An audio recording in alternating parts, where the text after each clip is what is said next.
අපිට අනාගතය කියලා කියන්නේ අන්ධකාරයක යන ගමනක් වගේ.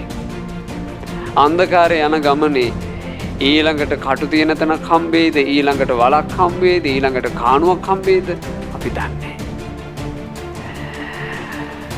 මේ යන ගමනේ අපිට තියෙන්නේ අපේක්ෂා, බලාපොරොත්තු, ප්‍රාර්ථනා, ඉලක්ක.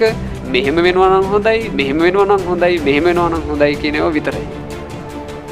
හැබැයි අපි අනාගතය දන්නේ.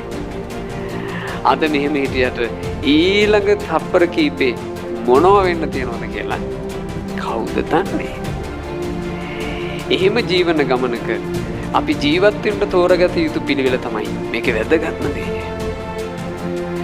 මොකද මේ ජීවිතේ මොන විදියට ගත කළත් අපිට අනිවාර්යෙන් මැරෙන්න වෙනවානේ.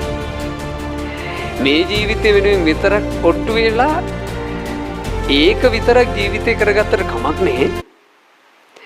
මේ ජීවිතේ ගොඩනගා ගන්න ඔක්කොමත් එක්ක ඉන්න පුළුවන් නම් බෑනේ.